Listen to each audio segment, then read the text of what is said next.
Oiê, tudo bom? Eu sou a Mikan, Mika com 3 N's no final, e hoje eu vou falar de ficção histórica. Mais especificamente sobre alguns personagens históricos que não foram muito bem vistos ou retratados na história ou na época deles, mas que acabaram inspirando algumas obras de ficção. Eu já falei aqui no canal sobre as ficções históricas, né? Elas são aquele subgênero da ficção que se inspira em personagens ou até eventos que aconteceram de verdade no passado. Então eu achei legal trazer aqui algumas ficções históricas que chamaram atenção para esses personagens que muitas vezes eram esnobados, ou até considerados antipáticos. E um deles é o Thomas Cromwell, protagonista da trilogia Wolf Hall, que saiu pela primeira vez completa aqui no Brasil pela editora Todavia. E a editora tá, inclusive, patrocinando esse vídeo, então muito obrigada. Eu já tinha mostrado aqui no canal o primeiro livro, né, mas agora todos os 3 já foram publicados por aqui. O Wolf Hall, Tragam os Corpos e O Espelho e a Luz. Eles estão com um projeto gráfico incrível, assim como uma tradução totalmente revisada. Essa trilogia é escrita pela Hilary Mantel e ela ilustra o reinado do Henrique VIII na Inglaterra e a dinâmica da corte dele, que é representada por um dos membros mais importantes desse reinado, que é o Thomas Cromwell. O Cromwell, ele foi um membro da corte britânica durante o reinado do Henrique VIII e também se tornou um dos homens de confiança do rei. Ele foi um dos responsáveis pelo fortalecimento da monarquia na Inglaterra, inclusive dando as bases não só para os vários casamentos do Henrique VIII, mas também pelo nascimento da igreja anglicana, que existe até hoje, inclusive. E aí nos livros dá pra ver a vida e a ascensão do Thomas Cromwell, que veio de uma família trabalhadora e que se tornou uma figura central na vida política, na vida econômica e na vida religiosa da Inglaterra no século XVI. E é claro que tem vários outros personagens históricos e várias artimanhas políticas. Esse era um momento bastante revolucionário na história da Inglaterra. Os 2 primeiros volumes da trilogia, eles levaram o Booker Prize, que é um dos prêmios literários mais importantes atualmente, e o terceiro livro foi indicado a esse mesmo prêmio no ano passado. Então já deu pra perceber que a história dos livros é excelente, né? E olha só, eu consegui uma promoção exclusiva pros seguidores aqui do canal. É só acessar o link aqui da descrição e usar o cupom MIKAN para ter 20% de desconto na compra de qualquer livro da trilogia e ainda ganhar kits exclusivos. Mas corre, porque tem data para acabar. E agora bora falar desses personagens interessantíssimos e injustiçados pela história.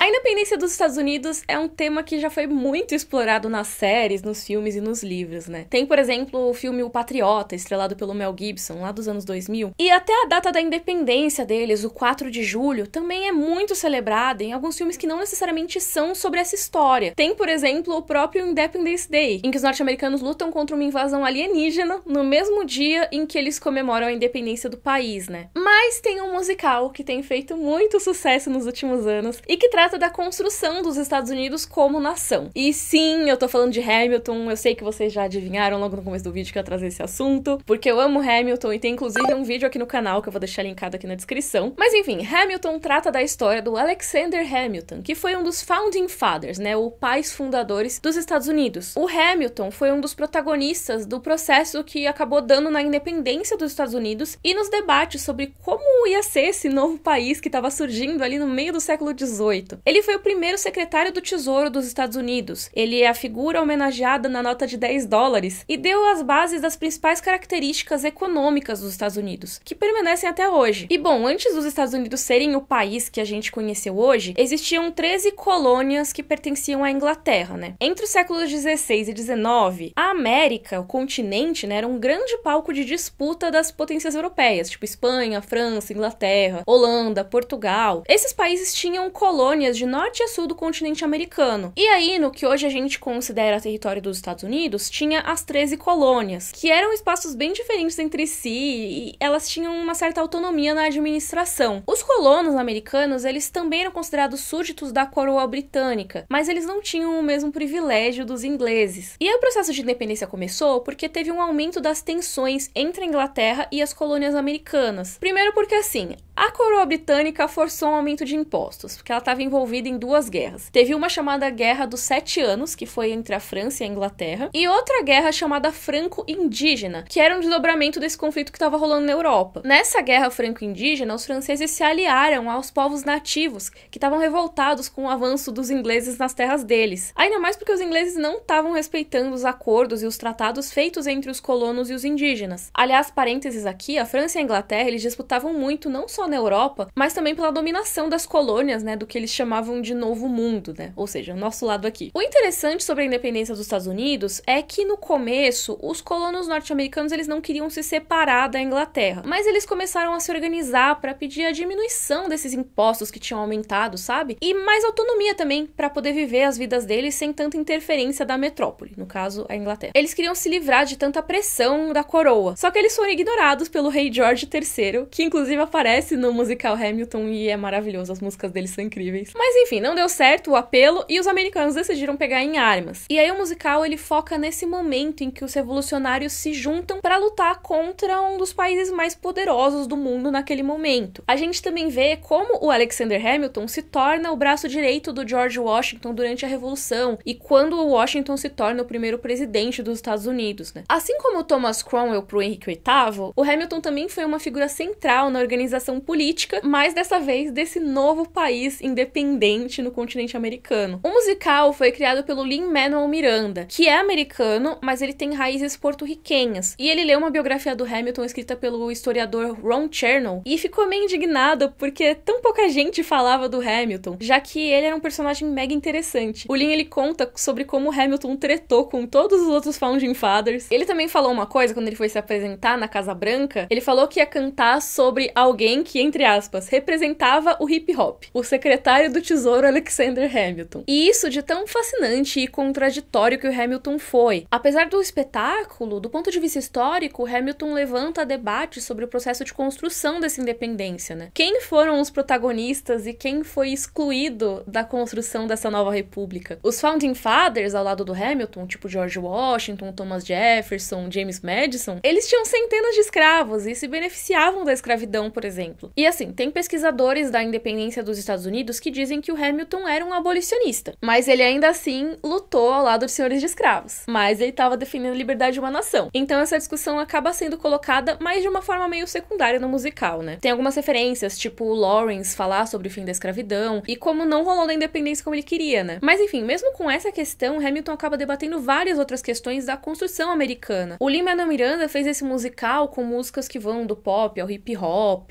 passam por um monte de gêneros, tem um monte de coreografias bem elaboradas, e ele faz isso com um elenco multiétnico, né? Ele fala que é a América de antes contada pela América de hoje. Alguns trechos das letras do musical se tornaram frases para cartazes durante os protestos antirracistas que rolaram nos Estados Unidos recentemente, por exemplo. Então, apesar de, obviamente, um personagem que viveu séculos atrás, muito provavelmente não se encaixar no que a gente considera correto nos dias de hoje, o musical ressignifica essas partes do Hamilton e traz essa história que, em geral, era mais deixada de lado do que a dos outros Founding Fathers. E agora vamos pro outro lado do Oceano Atlântico para falar da Ana Bolena e outros personagens da trilogia Wolf Hall, começando pelo principal deles, que é o Thomas Cromwell. Eu já falei sobre ele aqui quando saiu o primeiro livro da trilogia no Brasil, pela Todavia, tem o link aqui embaixo do vídeo e tudo mais, mas o Cromwell foi um personagem bem interessante e bem complexo ali na corte do Henrique VIII. Foi por meio dele que o rei conseguiu anular o casamento que ele tinha com a Catarina de Aragão e conseguiu finalmente se casar com a Ana Bolena. Aí hoje eu vou contar a fofoca aqui, por que isso aconteceu? É que o Henrique VIII, ele queria ter um filho homem para ser o herdeiro dele, mas isso não rolou com a Catarina. Então ele queria se casar com a Ana Bolena para tentar gerar um sucessor. Qualquer pessoa que tenha visto Game of Thrones sabe como essa questão de sucessão é mega importante, né? E na vida real não é diferente, guerras foram travadas por isso, tá? Então o Henrique VIII, ele fez um pedido pro cardeal Wolsey, que era o Lorde Chanceler dele. Esse cargo é tipo o cara responsável pelo bom andamento dos tribunais e das leis, enfim. Ele pediu pro Wolsey solicitar pro Papa a anulação do casamento com a desculpa de que a Catarina não era virgem na época que eles se casaram. Aí, mais fofoca. Porque assim, a Catarina tinha primeiro se casado com o Arthur, o irmão falecido do Henrique VIII. E o Arthur que era pra ser rei da Inglaterra. Mas ele acabou morrendo antes disso. Então, quando o Henrique se tornou rei, ele quis casar com a Catarina. Isso foi permitido porque diz que o casamento entre a Catarina e o Arthur ainda não tinha sido consumado, ou seja, não chegou às vias de fato. Para alguns historiadores, o Henrique ele quis anular o casamento com a Catarina porque seria impensável a filha deles, na Inglaterra de fim de Idade Média, uma mulher, tomar o trono britânico. E essas tretas de sucessão geraram guerras como, por exemplo, a Guerra das Rosas, a Guerra dos 100 Anos, que eu vou falar mais pra frente nesse vídeo aqui. A Inglaterra também queria aumentar o seu poder na Europa, só que fazer essas alianças era mais difícil se tivesse uma mulher no trono. E não é que a Catarina não tinha tido filhos, eles tiveram vários filhos, só que só uma sobreviveu, que era a princesa Maria. E o Henrique VIII começou a achar que ele estava amaldiçoado perdoado, porque de acordo com um trecho da Bíblia, ele teria cometido um pecado mortal quando ele se deitou com a esposa do irmão. Só que assim, ele só se tocou disso quando eles já estavam casados há 20 anos, e ele já tinha 40 anos de idade, e tava vendo a chance de ter um filho indo pelo ralo. Aí ele se envolveu com a Ana Bolena, que era mais jovem do que a Catarina, na esperança de poder gerar um homem que seria o próximo rei da Inglaterra. Então lembra do Cardeal Wolsey que eu falei agora há pouco? Ele ganhou uma missão quase impossível, porque ele tinha que ir lá e pedir pro próprio Papa, olha o trava-língua, pedir pro próprio Papa, a anulação desse casamento. Ele tinha que alegar que a Catarina não era virgem e que tinha enganado geral. Só que o problema era muito mais embaixo, porque assim,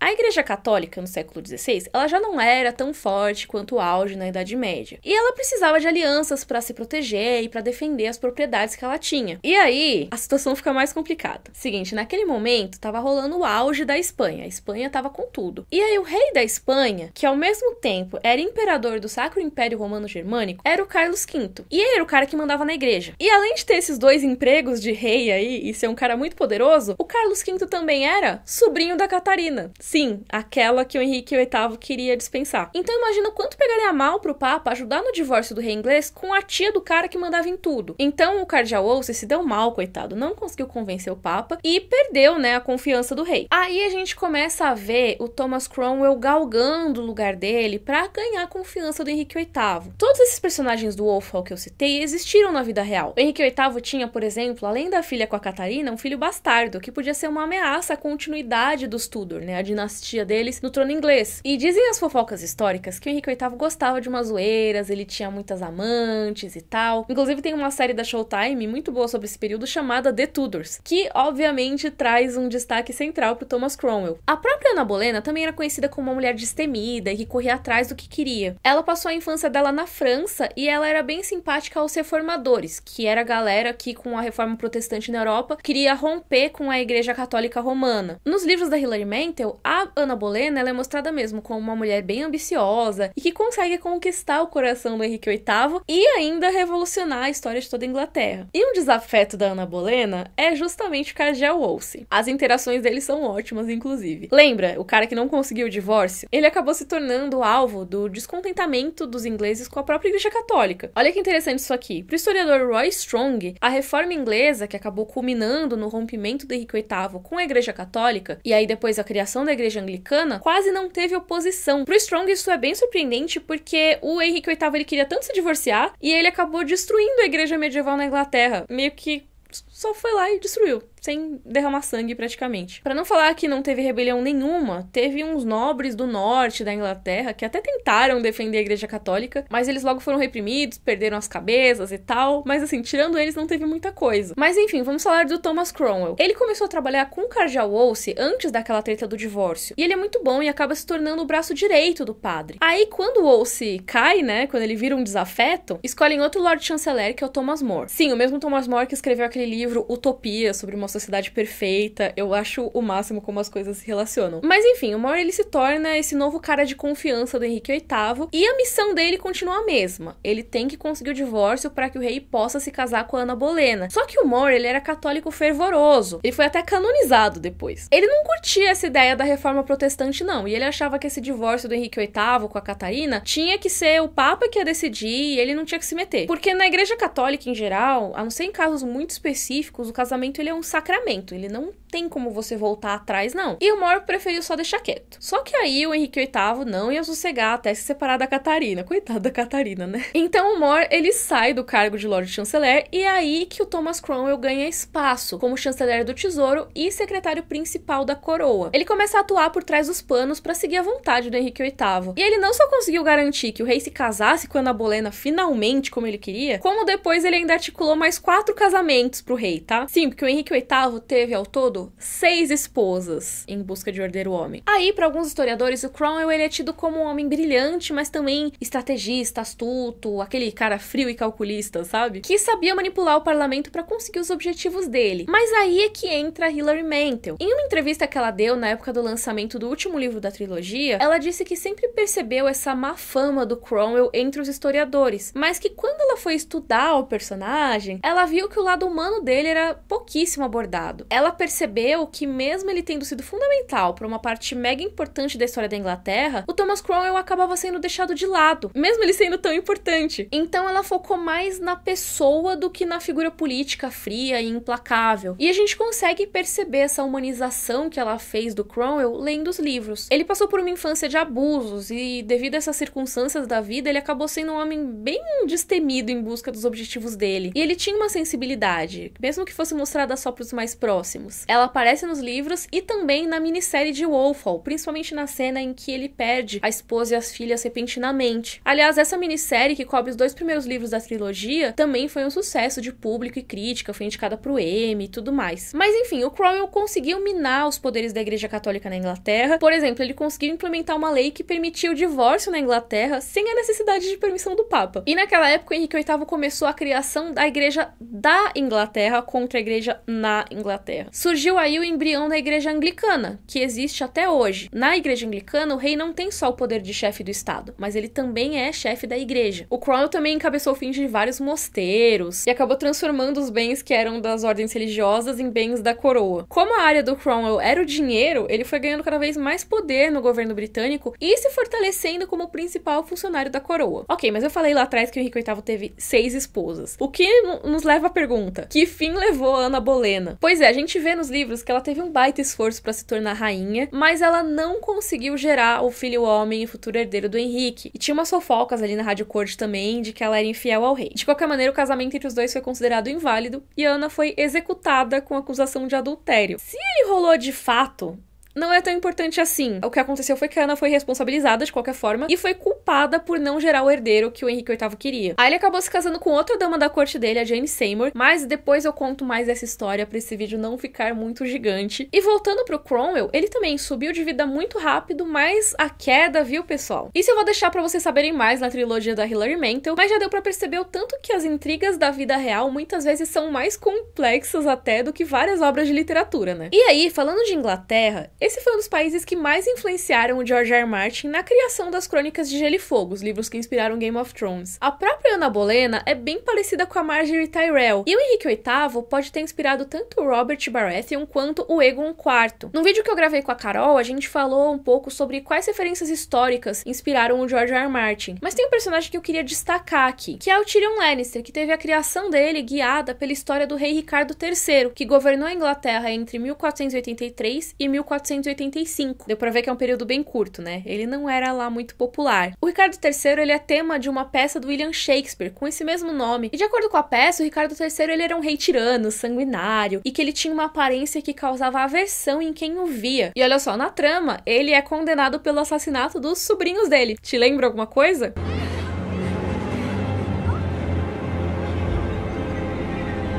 Mas na obra do George R. R. Martin, o Tyrion ele é condenado injustamente, né? Ele lida com a aparência dele com um tom bastante cômico e sarcástico às vezes, né? Só que tem isso, né? Agora a gente observando a história séculos depois, a gente sabe, por exemplo, que o Ricardo III, ele era retratado de uma forma muito diferente do que ele era fisicamente. E o Tyrion não. O Tyrion é colocado como uma pessoa com nanismo que sofre vários preconceitos ali em Westeros. O George R. R. Martin pode ter colocado o Tyrion lá pra dizer assim, olha, o Tyrion, ele tá sendo acusado, ele tá sendo culpado de todos os crimes e tudo mais, porque as pessoas detestam a aparência dele. Será que o Ricardo III também não foi um caso desses? De uma pessoa que teve as suas características aí aumentadas pela história, ou até durante o período do reinado dele? Mas falando de outras obras que retrataram o Ricardo III em si, ele foi interpretado pelo Benedict Cumberbatch na série britânica The Hollow Crown. Essa foi uma série da BBC que fazia adaptações das peças do Shakespeare sobre os reis ingleses. Tem até uma temporada que traz o cenário inglês durante a Guerra das Rosas, que rolou lá no século XV da Inglaterra por causa da sucessão ao trono. No vídeo que eu gravei com a Carol, a gente dá mais detalhes históricos sobre essa guerra e como ele inspirou o George R. R. Martin. Tem muita inspiração na Guerra das Rosas para as Crônicas de Gelo e Fogo. Aí no episódio sobre o Ricardo III tem uma reafirmação da persona criada pelo Shakespeare de um rei cruel e tudo mais. Tem um vídeo muito legal do Nerdologia, aliás, que foi uma das inspirações aqui para esse texto sobre o Ricardo III, que fala justamente sobre como ele foi retratado dessa maneira negativa na ficção, mas de acordo com os historiadores, ele não teria tido essa aparência que é mostrada na peça do Shakespeare, não. Ele, na verdade, tinha um problema na coluna que alterava um pouco a altura. E aí, como eu falei, o personagem do Tyrion é um pouco sobre isso, né? Como as aparências influenciam a forma que as pessoas são notadas pelas outras. Mas, ó, eu tô falando muito aqui de eventos que inspiraram a ficção que vieram dos Estados Unidos, Europa, e não são só desses lugares que eles vêm. Aqui no Brasil, a gente tem uma série de obras de ficção que também se inspiraram em fatos da vida real, que muitas vezes não recebem a devida atenção. Então, achei legal citar alguns aqui. Um exemplo mais recente que recebeu vários prêmios e merece muito a sua leitura é a HQ Angola Janga,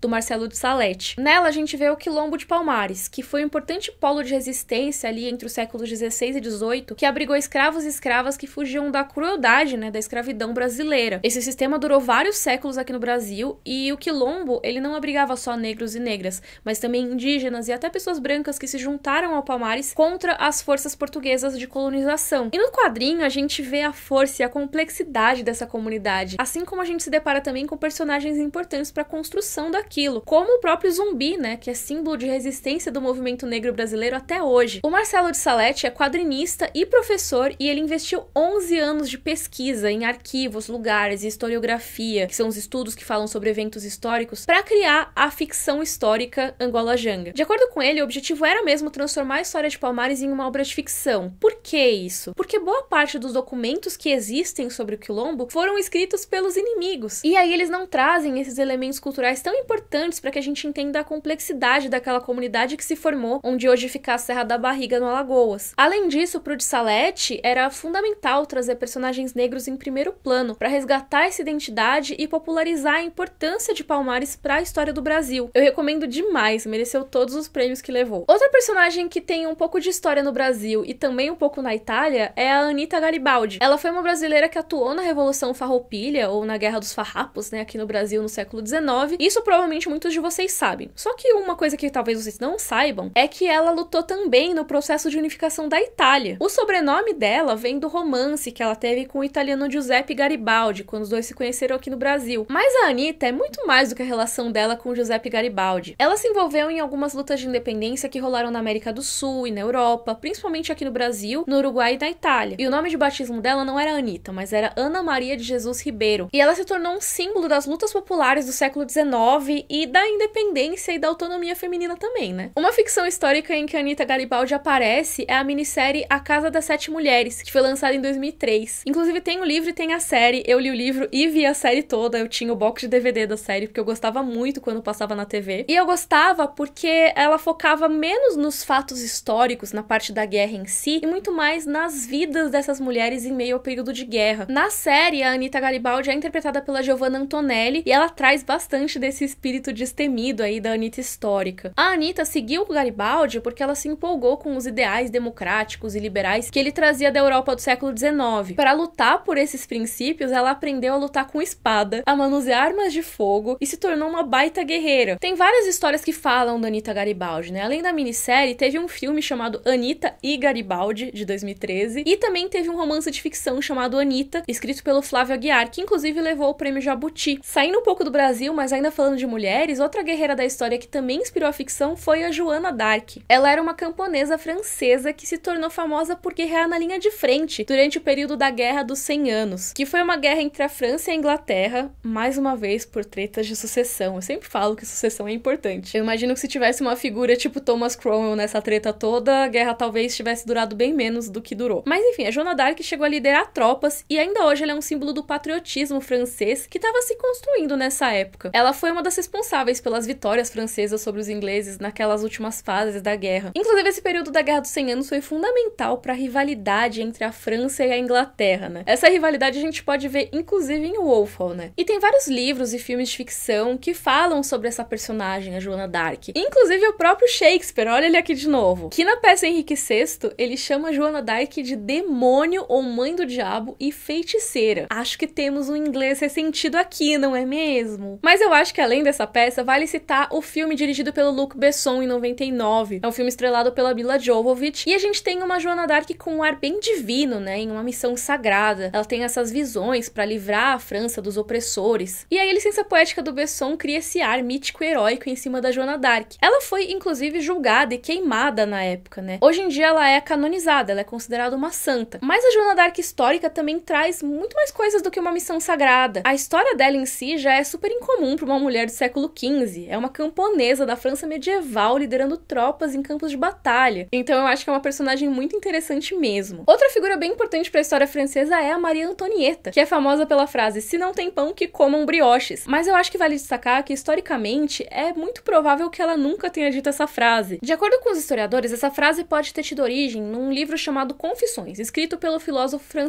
Jean-Jacques Rousseau. E o Rousseau, ele escreveu sobre o período da Revolução Francesa, que foi quando a Maria Antonieta perdeu a cabeça, literalmente, né? Ao contrário do Henrique VIII, o Luís XVI não tinha o Thomas Cromwell pra chamar de seu e impedir a guilhotina, né? Mas enfim, o livro do Rousseau teria citado uma princesa que teria dito essa frase dos brioches quando viu o povo faminto. Inclusive, a fome é uma grande mobilizadora de multidão em período revolucionário, né? Mas enfim, fazendo as contas com as datas e tudo mais, é provável que não tenha sido a Maria Antonieta, porque ela seria uma criança na época que ela teria dito essa frase. Tem alguns estudiosos que dizem que a frase podia ter sido dita 100 anos antes, inclusive. Mas enfim, por mais que ela não tenha dito a frase exatamente como ela foi gravada pela história, não é como se a imagem da Maria Antonieta fosse muito boa no período da Revolução. Ela foi um dos alvos da Revolução mesmo, ela era criticada, era difamada em vários panfletos e nas peças de teatro e tudo mais. E, obviamente, ela foi executada depois. Mas aí teve um filme sobre a Maria Antonieta dirigido pela Sofia Coppola e lançado em 2006. Nesse filme, ela é interpretada pela Kirsten Dunst. O filme é inspirado num livro, né? E nele a gente vê uma Maria Antonieta que tem muita dificuldade de se adaptar aos costumes da corte do Luís XVI.